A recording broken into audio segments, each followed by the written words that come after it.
Hello student. तो आज का हमारा टॉपिक है स्टैंडर्ड 8th के लिए मैथमेटिक्स से chapter number 7 variation. Okay, so variation means what. अगर आपने चैप्टर नंबर 9 स्टैंडर्ड 7th में देखा होगा, आपका चैप्टर है जिसमें लिखा है प्रपोर्शन। चैप्टर का नाम है प्रपोर्शन।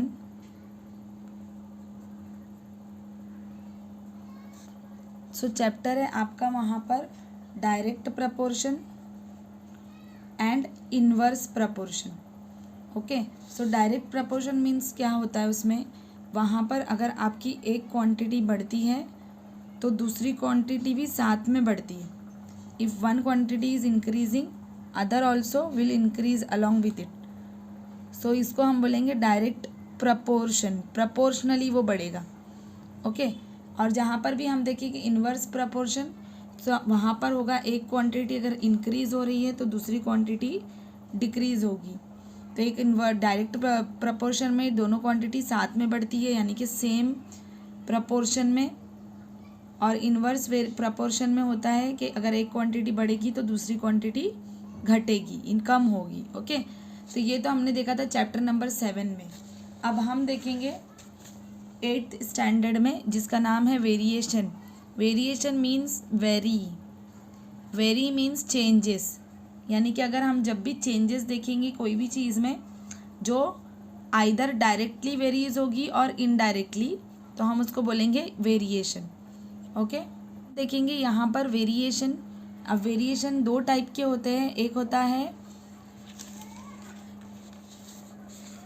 स्टूडेंट, एक होता है हमारे पास जिसका नाम है डायरेक्ट वेरिएशन, हम उसको बोलेंगे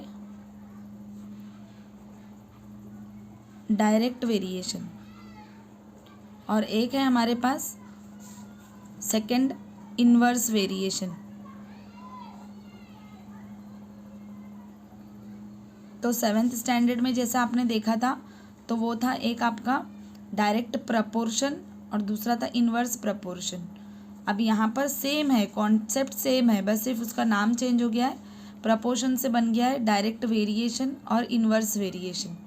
variation means changes. Okay, so see here student, I have first we are going to start direct variation, explanation of direct variation, फिर हम देखेंगे इनवर्स वेरिएशन। तो पहले समझते हैं डायरेक्ट वेरिएशन क्या होता है ओके, तो उसके लिए मैंने यहाँ पर एक एक्सप्लेनेशन रेडी किया है पर। Okay, now see here student, direct variation. Direct variation क्या होता है, अगर मेरे पास एक सर्कल है, एक सर्कल में को मैंने एक डायमीटर से कट किया है 2 पार्ट में। ठीक है, अच्छे से समझो बिकॉज ये बहुत इंपॉर्टेंट है आपके लिए। ये चैप्टर आपको 9th स्टैंडर्ड में भी है और 10th स्टैंडर्ड। सो आप अगर अच्छे से समझते हो तो it will help you for your future class. Okay, so see here, direct variation के लिए मैंने एक सर्कल लिया जिसको मैंने 2 पार्ट में कट किया। अगर मैंने उसको 2 पार्ट में कट किया है, डायमीटर है, डायमीटर जो आपको सर्कल की एक बाउंड्री से दूसरी बाउंड्री को टच करता है और वो सेंटर से होकर गुजरता है। तो यहाँ पर देखो, आपने एक डायमीटर लिया तो उसके कितने हो गए पार्ट, 2 पार्ट हो गए। अब वैसे ही आपने सर्कल, नेक्स्ट सर्कल को कितने डायमीटर में कट किया, एक डायमीटर ये और एक दूसरा डायमीटर, यानी कि 2 डायमीटर आपने लिया और दोनों डायमीटर से आपने सर्कल के कितने पार्ट दिखाए, 4 पार्ट, 1 2 3 4, 4 पार्ट में कट किया है आपने।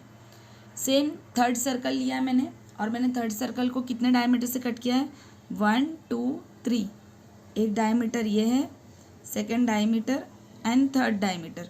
सो 3 डायमीटर्स अगर मैंने लिया है तो 3 डायमीटर से मेरे सर्कल कितने पार्ट में कट हो रहे हैं, 1 2 3 4 5 6। ठीक है, अब मेरे पास है 4th डायमीटर।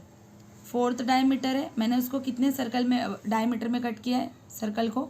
तो देखो यहाँ पर मेरा 4th सर्कल है, 1 2 3, ये फर्स्ट डायमीटर है मेरा, ये सेकंड डायमीटर है, ये थर्ड डायमीटर और ये 4th, यानी कि मैंने 4 डायमीटर लिए हैं और 4 डायमीटर से मैंने सर्कल को कट किया है।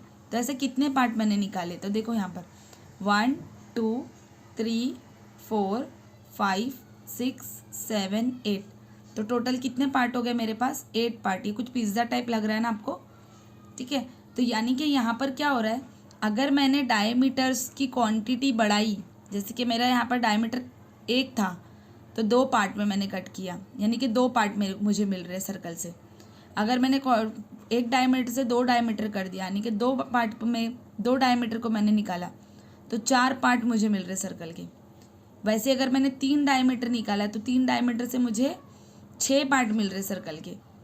और अगर मैंने उसके 4 डायमीटर निकाले, यानी कि 4 डायमीटर अगर मैं निकालती हूँ तो मुझे टोटल 8 पार्ट मिल रहे सर्कल के। तो यहाँ पर हो क्या रहा है, तो देखिए यहाँ पर ये टेबल से आपको समझना है। सी हियर, अगर 1 डायमीटर है तो मेरे पास कितने पार्ट्स हो गए, 2 पार्ट हो गए। 2 डायमीटर है तो मेरे पास पार्ट कितने हो गए, 4 हो गए। 3 डायमीटर है तो मेरे पास पार्ट कितने हो गए, 6। 4 डायमीटर है तो मेरे पास पार्ट कितने हो गए, 8। तो यहाँ पर हो क्या रहा है, तो आप देख सकते हो जैसे डायमीटर की क्वांटिटी बढ़ रही है तो वैसे ही उसके पार्ट्स की क्वांटिटी भी बढ़ रही है, यानी कि ये दोनों भी चेंज हो रहे हैं डायरेक्टली। ओके, ये दोनों डायरेक्टली चेंज हो रहे हैं। अब डायरेक्ट कैसे चेंज हो रहे हैं, तो कुछ तो इसमें कांस्टेंट है ना। तो कांस्टेंट क्या है, तो देखो यहाँ पर अगर मेरा ये 1 डायमीटर की मैं बात करती हूँ तो 1 डायमीटर से कितने पार्ट निकल रहे हैं, 2 पार्ट निकल रहे हैं।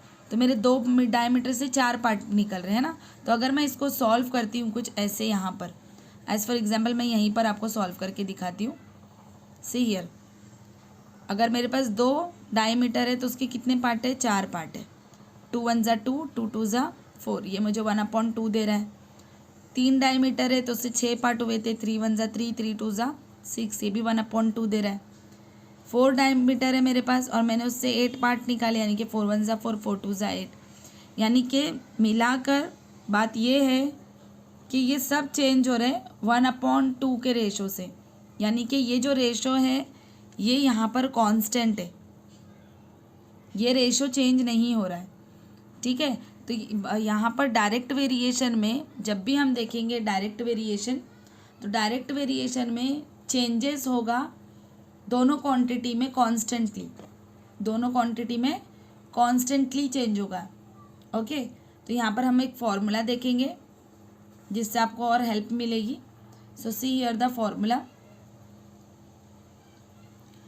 x varies directly to y, यानी कि यहाँ पर मेरे पास एज फॉर एग्जाम्पल मैंने डायमीटर को x बोला है और नंबर ऑफ पार्ट्स को मैंने y बोला है। ओके, तो यहाँ पर मुझे बोलना है x वेरीज, यानी कि डायमीटर चेंज हो रहा है नंबर ऑफ पार्ट से। ओके, तो यहाँ पर हमारा फॉर्मूले में कुछ एक चीज़ कांस्टेंट थी जो हमने देखा था अभी, ये 1/2 कांस्टेंट है। तो उसके लिए फॉर्मूले में एक नया नाम आता है जिसको हम बोलते हैं x = ky। अब ये क्या हो गया, तो देखो यहाँ पर ये जो मेरा अल्फ़ा का साइन था ये मेरा चेंज हो जाएगा इक्वल टू। अब जैसे ये इक्वल टू में चेंज होता है तो यहाँ पर आ जाएगा k है कांस्टेंट ऑफ वेरिएशन। जो हमारा ये 1/2 था, it is only constant of variation. So x/y = k becomes equation of variation. यानी कि आप जब इसको सॉल्व करोगे आपको k फाइंड आउट करना है, क्योंकि देखो यहाँ पर ऑलरेडी एक्स वाई दिया है ना। तो हमको क्या फाइंड आउट करना है यहाँ पर, उसका वैल्यू, किसका वैल्यू, k का, कि क्या चीज़ यहाँ पर कांस्टेंट है। तो हमने तो देख लिया यहाँ पर, है ना, 1/2 के फॉर्म से 2/4, 3/6, 4/8, यानी कि यहाँ पर है ना हमारे पास x/y। तो यानी कि मेरा x अगर मैं 2 लेती हूँ यहाँ पर और 4 लेती हूँ तो मेरा यहाँ पर 2 कितना है, x 2 एंड 4।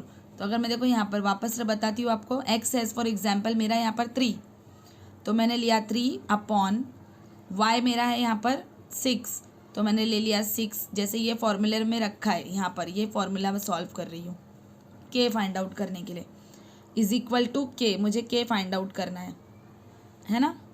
तो क्या करेंगे हम लोग, 3 1 ज़ा 3, 3 2 ज़ा 6, तो क्या मिल रहा है मुझे, 1/2, जो ये 1/2 है ना, ये यहाँ पर कांस्टेंट है। ये जो 1/2 हम लोग देख रहे हैं ना, ये यहाँ पर कांस्टेंट है। इसको हम लोग बोलेंगे कांस्टेंट ऑफ वेरिएशन।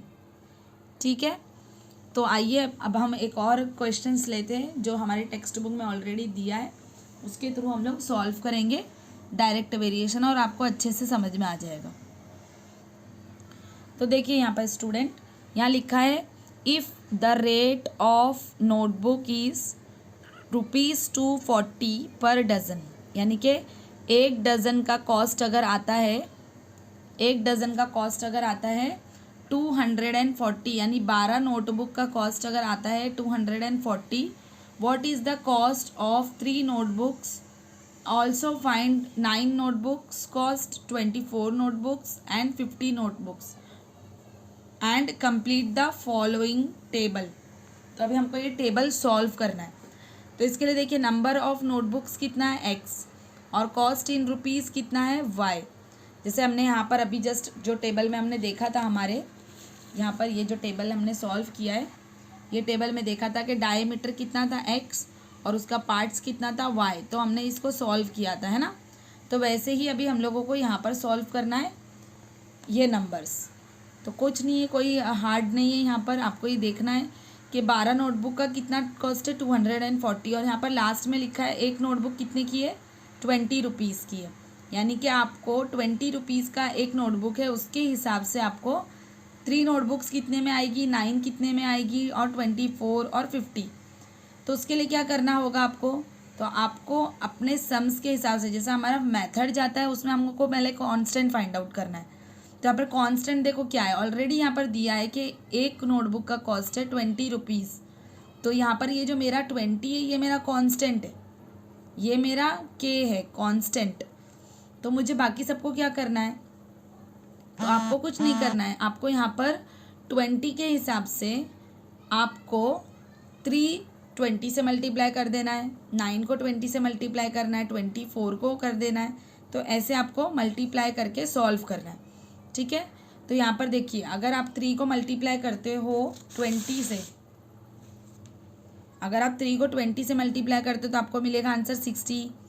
आप 9 को मल्टीप्लाई करते हो 20 से तो आपको मिलेगा आंसर 180। 24 को करते हो तो 480, 50 को करते हो तो 1000, है ना।